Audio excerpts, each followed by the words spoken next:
What's happening, everybody on YouTube? Thanks for watching. You guys, thanks for being here. Today's talk is about servant leadership.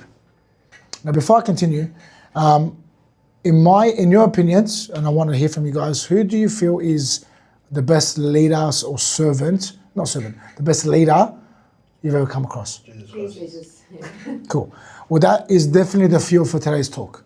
Servant leadership is one of the things that I was taught about, one of the things that I'm very passionate about, because in my opinion, the best leaders serve first. And in the book of Mark, it says specifically, for the Son of Man did not come to be served, but to serve. And this is why it's quite important to remember that. Now, I want to ask you a question, and I want you guys to give me an answer. And I really want some real answers. There's 3 questions. The first one, and I just need a single word. Who is someone who led you well? My father. My mom. Your mum? I would like to say myself. Okay. What did they actually do? And not just how they made you feel, but what did they actually do for you to lead you well? They sacrificed a lot. She worked 3 jobs back in Spain. So they sacrificed, worked 3 jobs. What did you do for yourself? Just do whatever I do for myself. Okay. Now, did they leave from the front, or did they leave by serving from underneath? Combination. Yeah, I'm just going to say both. Combination of both? Combination. Act through their own actions of how to treat people or how to display how to be a really good follower of Christ through their own spiritual leading. But then from there also gave themselves to everyone before they gave back to themselves. If that makes sense. Okay. Thanks for sharing. Now, today's talk is very much about serve first, lead second. And the reason why I say that is because in the book of Mark, it says again, whoever wants to become great among you must be your servant. For the Son of Man did not come to be served, but to serve, and to give his life as a ransom for the many. So when we look at the definition of what that means, servant leadership is not being soft. Most societies made us feel like we have to be soft, or you are soft if you seek to serve. You're not. It's leading by removing obstacles for your people before you have anything to ask of them. Okay, I'll repeat that one more time.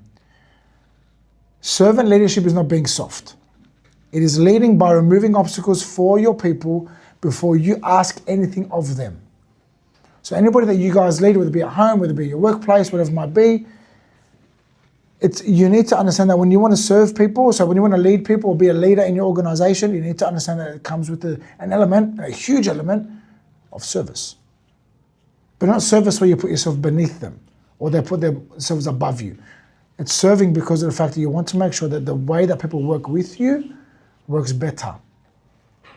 And in my opinion, greatness is not measured by how much you give away. Sorry, let me rephrase that. Greatness is measured by how much you give away and not by how much you hold on to. Yeah? This is why when I give away, people like to hold on to money, for example. They have to hoard their money. So it does nothing for them, except make them feel good and make them feel secure that they got this money just sitting there, doing nothing for them. I don't look at it like that. If I'm going to lead my family into a better future, for example, I serve my family by upskilling myself. I serve my family by building myself up to be the best leader possible. Right? I serve my family by providing them with a life that I know that they are going to enjoy with me. But from a monetary perspective, I'm looking at trying to make my money work for me. Right? So if you want to be a millionaire, what do you have to do? In the traditional sense of being a millionaire, what do you need to do with your $1 million? in the traditional sense of being a millionaire, you need to never spend your money, because if you spend $1, you're no longer a millionaire anymore. What are you? You're at 999,000 there. Yeah, it's true, right? Which is too long of a way to say that you got a lot of money, right? So this was taught to me by Myron Golden, it was a really, really good skill to understand. We are so caught up in the world, we need to hold on to our money all the time that we end up forgetting the fact that we can make our money work for us. So if somebody's a millionaire, right? I'm using millionaire because it's the easiest way to go about it. Or if somebody's got $100,000 and they want to keep themselves holding on to that $100,000 because it makes them feel good that they have $100,000, right? The rate of inflation is going to go up a lot faster than your rate of saving. Just a fact of the matter. And if you don't believe me, look at the way everything's been in the past. Now, when we look at it from that perspective, if you can get your $100,000 or your $1 million and invest it into something that might give you anywhere between a 6 to a 12% return, you're still a millionaire, but now you're putting that money to work for you. So you haven't lost that money. You can still pull out that money whenever you like, but you're making that money work for you. If you're doing $1 million at a 6% return, you're earning $5,000 a month, which is $60,000 a year. Extra on top of your $1 million, right? If you haven't got if you haven't got $1 million to invest, you have, let's call it $100,000 to invest. Same thing, right? Same thing. You're earning $6,000 a year, yeah, of a 6% return, and you still got your $100,000. Okay, so I would use that example because this allows me to be able to serve my family better, because I'm giving things away with the goal of making life better and serving my family better, as opposed to holding on. Are you guys with me? Now, when it comes to skills, or when it comes to time, or when it comes to care, or when it comes to service, it's exactly the same thing. I will give my time to any of you or any of our clients without a shadow of a doubt, without a second thought, if you guys ever need me, because I care, right? Because I want to make sure that I'm being the best leader by serving you guys first, because I want to see our team elevate. And the only way that I know to do that is to serve you all first, not tell you what to do and dictate and then just do my own thing. I serve you first, I build you up, then we are able to be better as a team together. Does that make sense? Any questions? Now, there's two ways that you can lead a room. And this is where we have to have a really big shift. All of you are leaders in your own right. Just because you're not entrepreneurs per se doesn't mean that you're not a leader in your own right, in whatever capacity you lead in, right? There's two ways. You have status leadership and you have servant leadership. Status leadership is what we typically look at and see the majority of the world doing, which is not good in my opinion. It leads from a position, but there's no respect. It protects their own image first. It takes credit and deflects blame. People follow because they have to, not because they want to. Are there people that in your mind that you can think of that represent that? Yeah, there's a lot of people that I've seen over the years that represent that, right? Now, when we look at servant leadership, this is why I agree with all of you when you said Jesus is the best servant you've ever seen, or best leader, you've ever seen. It's because you lead from trust, which is earned daily. Okay, you protect the team's growth first, not your own. You give credit and you take ownership. And people follow you because they want to, not because they have to. Right, one of the best compliments I got given by one of the members in the team was, "Anth, don't worry, I believe in your vision." That to me was one of the nicest things anybody in this team has ever said to me in the 12 years I've run business for. I believe in your vision. Don't worry. I know things are difficult right now, but you'll get through, and I believe in your vision. And that to me was everything I needed to hear, because it made me push myself to become even better, to serve my team even better, so we could grow even faster together. Right? And again, for me, a goal is for everybody in this room and everybody who's a part of our team to want to be a part of the team and not feel like they have to. One of the books I read called Extreme Ownership. Has anybody ever read that book before? Ever heard of that book before? Heard of it. Yeah, you should read it. If any of you guys read any books, there's like 3 or 4 books I recommend everybody to read. This is one of them. It was written by a Navy SEAL in the thick of war. And the book's called Extreme Ownership, and it goes over some of the real key elements and fundamental things that us as humans need to have if we want to be able to be the best leaders and best versions of ourselves.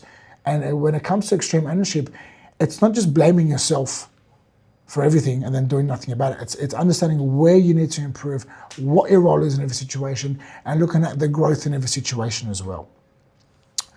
So when the blame goes up, sometimes the credit goes down, right? So if, for example, as a leader, if the team drops the ball, the leader owns it publicly before anyone else has to. That's ideal. When the team wins, I say the team's name first before I even put my own name into the mix. Right? And people always say to me, Anthony, you guys are doing so great. I said, yeah, I know, I have an amazing team. Every time. Yeah, but you're doing so good. For no, I have an amazing team. Or, Anthony, you should be very proud of yourself. You've built such a good business. God's given me everything that I could ever ask for. Now, but you had to work for it as well. I know. But God gave me the ability to do this. He's given me the skills. He's planted the ideas in my head. He's given me the ability to be able to go and chase it without any fear. It always comes down to one of those two things for me. Very rarely do I put myself on a pedestal, and because realistically speaking, I can't do all this by myself. No way. No way. So the credit goes to you guys, my team. Always, first. And God before everything. Because it's Him that's given me the ability to do what I do and have what I have.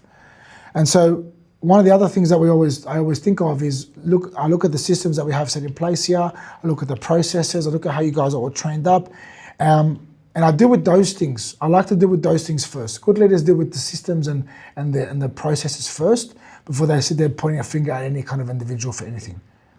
So this is why whenever I look at the way in which we operate as a team, I'm not looking at the individuals in the team, I'm looking at how I've got everything set up. Because the way I've got everything set up will make sure the team can work as productively as possible. That's what we focus on. Any leader in the past you may have worked for, or boss you in the past you may have worked for, if they look at you as the problem and not the system or the process, there's a leadership problem there at the core of it all. And this is where I learned this the hard way.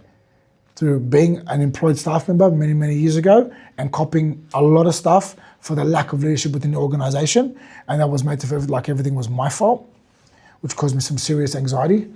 And even previous to that, working in another organization at 18 years old, they put me as the second in charge of a shop full of people like that were double my age, and I had no idea what was going on or what to do. But then everything happened just to be my fault when things weren't going well. And I didn't have the courage to speak up back then, but if I would have had my time over, I would have asked them, like, can you help me out with understanding what I need to actually do and not just be the person that takes the blame, which is what, by default, their position, for some reason, the manager position in most organizations is just becomes a person who just takes the blame for everything.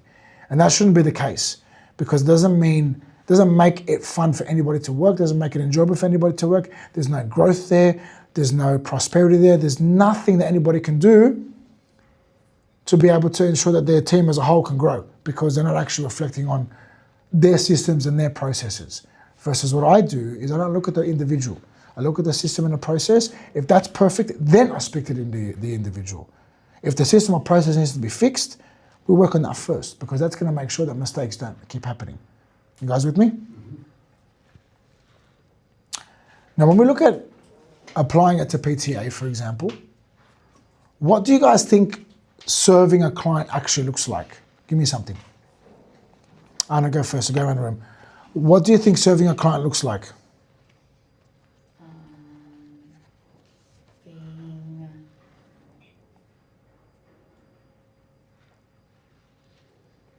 Can't think of one, Julie. Okay. Alex.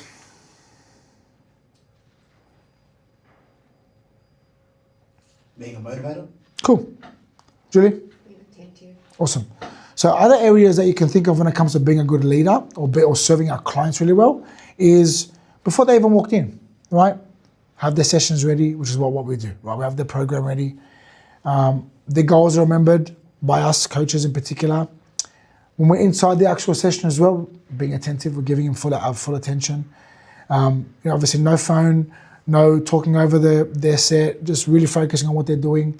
When they miss a week or when they miss a couple of days, what are we doing? We check up on them, right? And I send messages to the work phone daily about this kind of stuff. And so it's really important that we do that because that's our way of serving the client. Yeah? And the last one is when the results stall, we have a really good, honest conversation about why. And there's a clear next step and not just some false motivational talk that's going to help them feel better. There's a real clear step forward from getting them from where they're at and what they're kind of struggling with to where they want to be. In other words, from their pain to their pleasure. Now, one of the things that I want to kind of apply to this team as well is what serving each other actually looks like. Okay, and you guys do this really, really well. You share with each other what's working. You ask before you assume, so you're very open and honest with each other, which I love. A lot of us speak up early before it becomes a real issue. And if need be, we can help each other out by doing something as simple as covering a shift, right? There are 4 simple things that I love, which shows me that we're all here and we're open to serving each other, which I appreciate, right? Now, roundtable discussion. Where have you seen servant leadership done really, really well? Whether it be at PTA or elsewhere? Who wants to go first?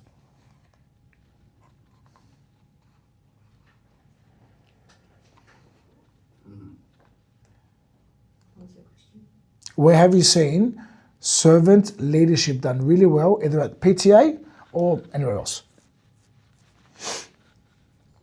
I think in my church. In your church? Cool. Give me an example. What they do. They do a lot for the parishioners. Mm-hmm. The parishioners do a lot for the church as well, so it's intertwined. So the priests and the people that work that are part of the church community, our committee, do a lot for the parishioners and the parishioners of the church. Yeah, and homeless. Yeah, so they work together to feed the homeless as well. Fantastic, cool. So they're examples of what it means to serve. Awesome. Alex, anything?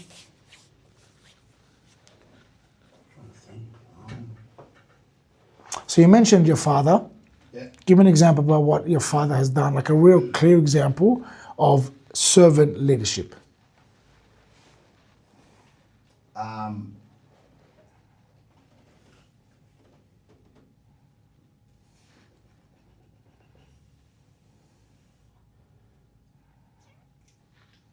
The way that he took on a lot of unnecessary financial stress to be able to help out his parents, and then also work the hours that he did on a monthly basis to be able to keep food on the table for us, his kids.